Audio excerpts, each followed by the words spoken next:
জানিয়ে দেব গুরুত্বপূর্ণ আপডেট আন্তর্জাতিক সংবাদ। শুরুতেই সংবাদ শিরোনাম, পরে বিস্তারিত। গাজায় 24 ঘন্টায় নিহত 37। এরপর জানিয়ে দেব ইসরায়েলের ইরান হামলার পরিকল্পনা ভেস্তে দিলেন ট্রাম্প। আরও জানিয়ে দেব বাংলাদেশের সঙ্গে ফলপ্রসূ আলোচনা হয়েছে পাকিস্তানের পররাষ্ট্র সচিব। সর্বশেষ দেব বাংলাদেশের সঙ্গে বাণিজ্য যুদ্ধে জড়াতে চায় না ভারত। এতক্ষণ শুনছিলেন সংবাদ শিরোনাম, এবার বিস্তারিত। তার আগে অনুরোধ থাকবে আজকের এই ভিডিও সম্পর্কে আপনার মূল্যবান মতামত। ভিডিওটি ভালো লাগলে লাইক, কমেন্ট ও শেয়ার করে সবাইকে দেখার সুযোগ করে দিন। গাজায় 24 ঘন্টায় নিহত 37। ইসরায়েলের বিমান হামলায় গাজায় গত 24 ঘন্টায় 37 জনের প্রাণ হারিয়েছেন। তাদের প্রায় সবাই বাস্তুচ্যুত। এই তথ্য দেন গাজার এই বেসামরিক প্রতিরক্ষা সংস্থা খবর সংস্থাটির মুখপাত্র মাহমুদ বাসাল জানিয়েছেন, রাতভর ইসরায়েলের হামলায় খান ইউনিস শহরের আল মাওসি এলাকায় 16 জনকে হত্যা করেছে ইসরায়েল। বাসাল এএফপিকে বলেন, ইসরায়েলের ক্ষেপণাস্ত্রের আঘাতে খান ইউনিস শহরের আল মাওসি এলাকার বেশ কয়েকটি তাঁবু ক্ষতিগ্রস্ত হয়েছে। এতে 16 জন শহীদ হয়েছে, তাদের বেশিরভাগই নারী ও শিশু। এতে 23 জন আহত হয়েছে। গাজার বাইতলাহিয়া শহরের হামলায় 7 জন নিহত হয়েছে, সেখানে বেশ কয়েকজন আহত হয়েছে। জাবেলিয়ায় আরও 2টির হামলা হয়েছে বলে জানান বাসাল। ওই হামলায় আশালিয়া পরিবারের 7 সদস্য নিহত হয়েছে। পার্শ্ববর্তী একটি স্কুলেও হামলা হয়েছে, এতে নিহত হয়েছেন 3 জন। ওই স্কুলে আশ্রয় নিয়েছিলেন বাস্তুহারা কয়েকজন ফিলিস্তিনি। সংস্থাটি আরও জানিয়েছেন, গাজার সুজাইরা ও পাড়ায় ইসরায়েলের বোমা হামলায় আরও 2 জন নিহত হয়েছে। এইসব হামলার ব্যাপারে কোনো মন্তব্য করেনি ইসরায়েল সেনাবাহিনী, তবে তারা জানিয়েছেন তারা প্রতিবেদনগুলো খতিয়ে দেখছে। 2023 সালের 7 অক্টোবর থেকে ইসরায়েলি গাজায় অভিযানের নামে বর্বরতা হামলা চালাচ্ছে। হামলার এই পর্যন্ত নিহতের সংখ্যা 51,000 ছাড়িয়েছে, আর আহতের সংখ্যা 1,15,000-এর বেশি।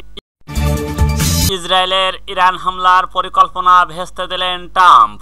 যুক্তরাষ্ট্রের প্রেসিডেন্ট ডোনাল্ড ট্রাম্প ইরানের পারমাণবিক স্থাপনায় ইসরায়েলের পরিকল্পিত হামলা ঠেকিয়েছে। সংবাদ মাধ্যম নিউ ইয়র্ক টাইমস এক প্রতিবেদনে জানান, মে মাসে ইসরায়েলের ইরানের পারমাণবিক স্থাপনায় হামলা করতে চেয়েছিল। লক্ষ্য ছিল ইরানের পারমাণবিক সক্ষমতা অন্তত 1 বছর পেরিয়ে দেওয়া, খবর আল জাজিরার। তবে এই অভিযান সফলতা নিশ্চিত করতে এবং ইরানের পাল্টা হামলা মোকাবেলায় যুক্তরাষ্ট্রের সহায়তা প্রয়োজন ছিল। কিন্তু ট্রাম্প প্রশাসন ওই পরিকল্পনায় অনুমোদন না দিয়ে তেহরানের সঙ্গে নতুন পারমাণবিক চুক্তির আলোচনা চালিয়ে যাওয়ার পক্ষে অবস্থান নেন। এদিকে ইরান জানিয়েছেন, যুক্তরাষ্ট্রের সঙ্গে চলমান পারমাণবিক আলোচনা আগামী সপ্তাহে রোমে অনুষ্ঠিত হবে। এর আগের দফা আলোচনা হয়েছিল ওমানে। 2015 সালে স্বাক্ষরিত ঐতিহাসিক পারমাণবিক অনুযায়ী ইরান তাদের পারমাণবিক কর্মসূচি সীমিত রাখার প্রতি দিয়েছিল। কিন্তু 2018 সালে ডোনাল্ড ট্রাম্প যুক্তরাষ্ট্রকে সেই চুক্তি থেকে সরে নেওয়ার পর থেকে আবারও ইরানের কার্যক্রম নিয়ে উদ্বেগ বাড়তে। চুক্তি ভঙ্গের পর যুক্তরাষ্ট্রের ইরানের বিরুদ্ধে কঠোর নিষেধাজ্ঞা আরোপ করে। এরপর থেকে তেহরান ধীরে ধীরে ইউরেনিয়াম সমৃদ্ধকরণের মাত্রা বাড়াতে থাকে। এতে ইরান কতটা এগিয়ে তা নিয়ে এখন বিশ্বের অনেক দেশ উৎকণ্ঠা। বাংলাদেশের সঙ্গে ফলপ্রসূ আলোচনা হয়েছে পাকিস্তানের পররাষ্ট্র সচিব। বাংলাদেশের সঙ্গে ফলপ্রসূ আলোচনা হয়েছে বলে জানিয়েছেন পাকিস্তানের পররাষ্ট্র আমনা বালুচ। বৃহস্পতিবার বিকেলে পররাষ্ট্র উপদেষ্টার সঙ্গে সাক্ষাৎ শেষে এই কথা জানান। বেলা 11:15টার দিকে রাষ্ট্রীয় অতিথি ভবন ও পদ্মায় বৈঠক শুরু হয়। বৈঠকের পররাষ্ট্র মোহাম্মদ জসিমউদ্দিন বাংলাদেশে ও পাকিস্তানের পররাষ্ট্র সচিব আমনা ও বালুচ তারা দেশের নেতৃত্ব দেন। এর আগে বুধবার ঢাকায় পৌঁছান পাকিস্তানের পররাষ্ট্র সচিব আমনা বালুচ। এদিকে দীর্ঘ সময় পরপর 2 দেশের মধ্যে এমন আলোচনাকে ইতিবাচক অবস্থা থেকে দেখছেন আন্তর্জাতিক সম্পর্ক বিশ্লেষকরা। তারা বলছেন, ইসলামাবাদের সঙ্গে ঢাকার বাণিজ্যিক সম্পর্ক দিতে 2 দেশকে মনোনীত হতে হবে। এছাড়া আলোচনায় 71-এর অমীমাংসিত বিষয়গুলো আসতে পারে।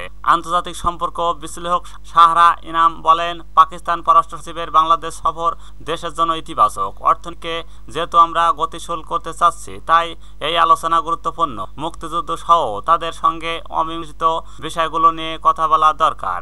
এছাড়া সরাসরি ফ্লাইট পরিচালনার বিষয়েও আলোচনা হতে পারে। এতে ব্যবসা বাণিজ্যর প্রসার ঘটবে। পাশাপাশি আমদানি রপ্তানি নিয়েও আলোচনা করতে হবে। বাংলাদেশি পণ্যর চাহিদা আছে পাকিস্তানে। সর্বশেষ 2010 সালের নভেম্বর ইসলামাবাদে বাংলাদেশ পাকিস্তান পররাষ্ট্র পর্যায়ের বৈঠক। এদিকে পাকিস্তানের উপপ্রধানমন্ত্রী এবং পররাষ্ট্র ইসাক দার চলতি মাসের কে ঢাকা সফর করবেন বলে জানা গেছে। 2012 সালের পর বাংলাদেশে এটি হবে কোনো পাকিস্তানি পররাষ্ট্রমন্ত্রীর প্রথম সফর। বাংলাদেশের সঙ্গে বাণিজ্য যুদ্ধে জড়াতে চায় না ভারত। বাংলাদেশের সঙ্গে বাণিজ্য যুদ্ধের কোনো প্রায় ভারতের নেই, এমনটাই জানিয়েছে নয়াদিল্লি। যদিও সম্প্রতি বাংলাদেশ থেকে বাণিজ্য যুদ্ধ বাণিজ্যিক বার্তা প্রদান খুব একটা ইতিবাচক নয় বলে মনে করছেন ভারতীয় কূটনৈতিক মহল। ভারতীয় সংবাদ মাধ্যম টাইমস অফ ইন্ডিয়ার এক প্রতিবেদনে এই তথ্য জানানো হয়েছে। প্রতিবেদনে বলা হয়েছে, বাংলাদেশের পক্ষ থেকে ভারতের সঙ্গে স্থল সীমান্ত নিয়ে সুতা আমদানিতে নিষেধাজ্ঞা জারি করা হয়েছে। তবে ভারতের পক্ষে জানানো হয়েছে, বাংলাদেশকে দেওয়া 2020 সালের ট্রান্স ও সুবিধা প্রত্যাহার করা হয়েছে শুধু ভারতীয় বন্দর ও বিমানবন্দরগুলোর ভিড় কমানোর জন্য। ভারত স্পষ্টভাবে জানিয়েছেন, এই পদক্ষেপের ফলে বাংলাদেশ থেকে নেপাল ও ভুটানের উদ্দেশ্যে ভারতের ভূখণ্ড দিয়ে যে রপ্তানি চলে তা কোনোভাবে প্রভাবিত হবে না। ভারত বাংলাদেশ বাণিজ্য সম্পর্ক গত কয়েক বছরের উল্লেখযোগ্য উন্নতি লাভ করেছে, তবে সাম্প্রতিক সিদ্ধান্ত অবস্থায় এই সম্পর্কে অস্থিরতা সৃষ্টি করেছে। তবুও ভারতীয় পক্ষ থেকে সম্পর্ক রক্ষার দিকে জোর দেওয়া হয়েছে।